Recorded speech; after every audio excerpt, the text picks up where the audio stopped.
माधवपुर नाम का एक छोटा सा गांव था। वहाँ एक लकड़हारा रहता था। वो लकड़ियाँ काट कर अपना जीवन बसर करता था। एक दिन वो कुछ लकड़ियाँ काटने एक पेड़ पर चढ़ा। पेड़ पर वो काफी ऊंचाई पर चढ़ चुका था। अचानक उसका पैर फिसला और वो जमीन पर धम से गिरा। जमीन पर गिरते ही उसकी मृत्यु हो जाती है और वहाँ कुछ लोग जमा हो जाते हैं। अरे ये तो हरिया लकड़हारा है, ये नीचे कैसे गिरा? जरा देखो तो ठीक है या नहीं। अरे कल्लू भाई, इसका तो बहुत खून बह रहा है। मुझे तो खून से बहुत डर लगता है। मैं नहीं देख सकता, आप ही देखो भाई। फिर कल्लू देखता है। वो उसका हाथ पकड़कर उसकी नब्ज देखता है और पाता है कि उसकी धड़कनें रुक चुकी हैं। वो सबसे कहता है, भाइयों, ये तो मर चुका है। बहुत ही नेक इंसान था। सब गांव वाले आपस में खुसर फुसर करने लगते हैं। इसका कोई परिवार तो है नहीं, इसका अंतिम संस्कार कैसे किया जाएगा? भाई, ये तो गांव को ही अपना परिवार मानता था। हम सभी को इसका अंतिम संस्कार करना होगा, तभी इसकी आत्मा को शांति मिलेगी। फिर सभी गांव वाले उसके अंतिम संस्कार की तैयारी करते हैं और जब शाम को तैयारियां पूरी हो जाती हैं, तो उसे अंतिम संस्कार के लिए ले जाते हैं। राम नाम सत्य है, राम नाम सत्य है, राम नाम सत्य है। जब वो गांव वाले उसे अंतिम संस्कार के लिए ले जा रहे होते हैं, तभी खतरनाक भयानक पिशाच की नजर उन पर पड़ती है। वो एक ज़ॉम्बी का पिशाच होता है, जिसे कई 100 वर्षों पहले किसी जादूगर द्वारा मारा गया होता है। लाश को देखते ही आज मेरी वर्षों की तपस्या सफल होगी। आज आखिरकार मुझे एक मृत शरीर देख ही गया। अब मैं इस पर कब्जा करके इन सभी गांव वालों को भी ज़ॉम्बी बना दूंगा और धीरे धीरे करके पूरी दुनिया ज़ॉम्बियों की दुनिया बन जाएगी।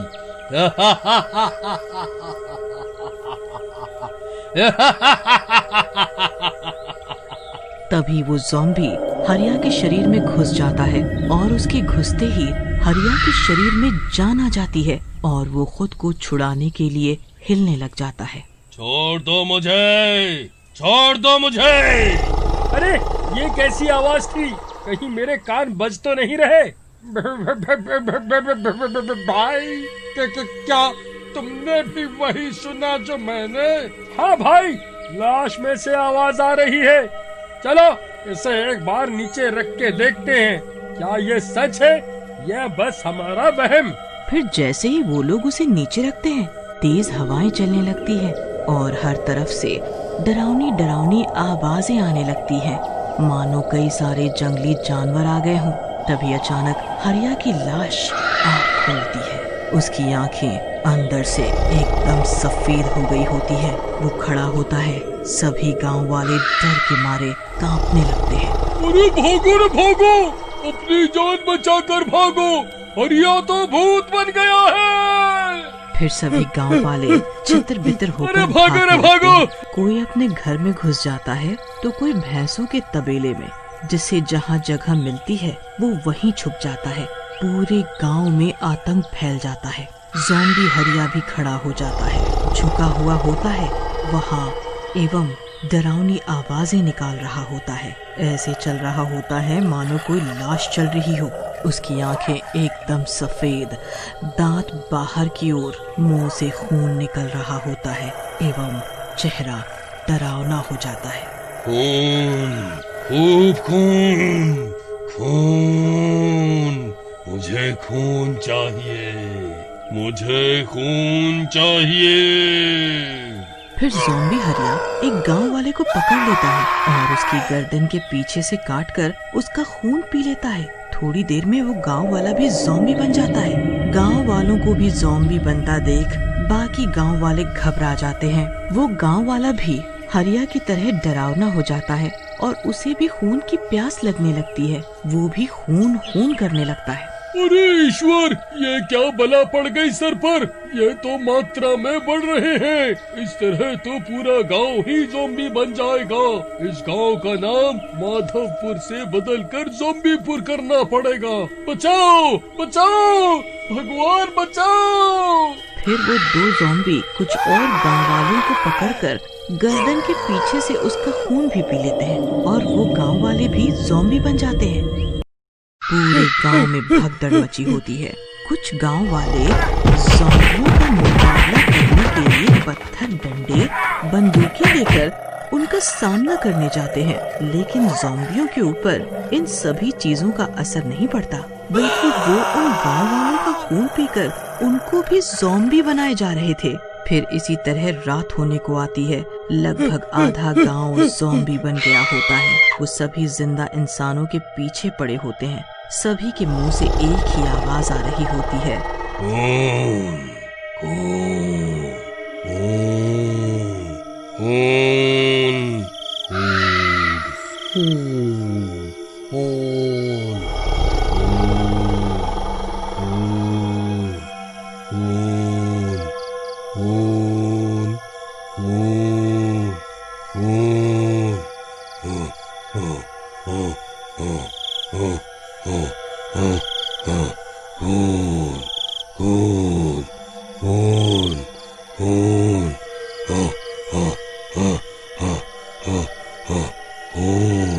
खून, खून, जिसको जो जगह मिल रही होती थी वो वहीं छुप रहा था।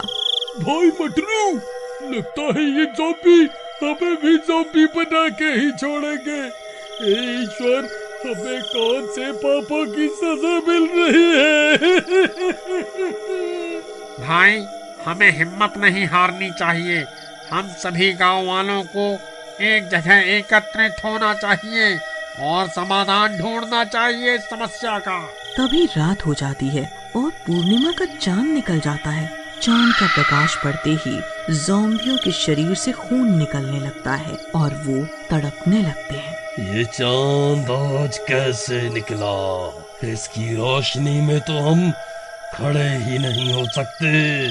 सभी ज़ॉम्बी छुप जाओ, हम कल इन गांव वालों से अपनी प्यास बुझाएंगे। फिर वो सब ज़ॉम्बी बचने के लिए सीवर लाइन के ढक्कन खोलकर उसमें घुस जाते हैं और ऊपर से ढक्कन बंद कर लेते हैं, जिससे वो चांद के प्रकाश में न जले। उन सब ज़ॉम्बियों के छुपते ही सभी एक जगह एक छत पर एकत्रित हो जाते हैं। देखा भाइयों, इन ज़ॉम्बियों का तोड़ मिल गया। ये सब चांद में खड़े नहीं हो पाते हैं। अगर हम कुछ ऐसा करें जिससे ये सब सीवर लाइन से बाहर आ जाएं, तो ये सब मारे जाएंगे और हमारी जान बचेगी। और भाई मटरू, हम इन्हें बाहर निकालेंगे कैसे? यदि नीचे जाके सीवर के ढक्कन हटाए तो ये ज़ॉम्बी हमें भी ज़ॉम्बी बना देंगे।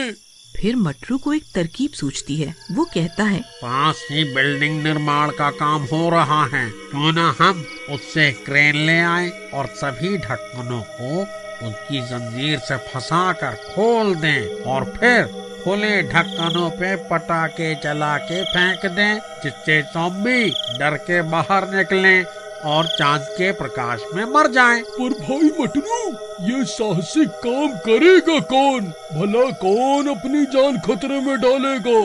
सभी एक दूसरे की शक्ल देखने लगते हैं, पर नीचे उतरने को कोई राजी नहीं होता।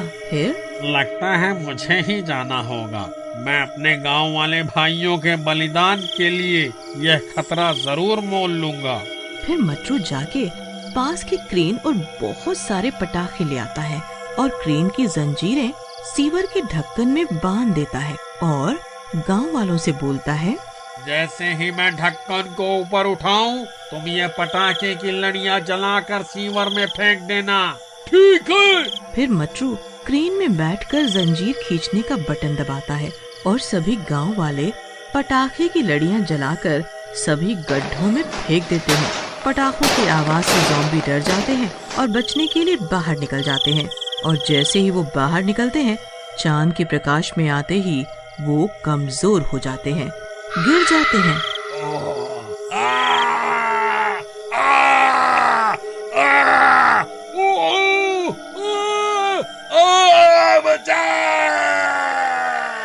थोड़ी देर में वे सब ज़ॉम्बी जल के राख हो जाते हैं। सभी गांव वाले मटरू की बहादुरी को सलाम करते हैं।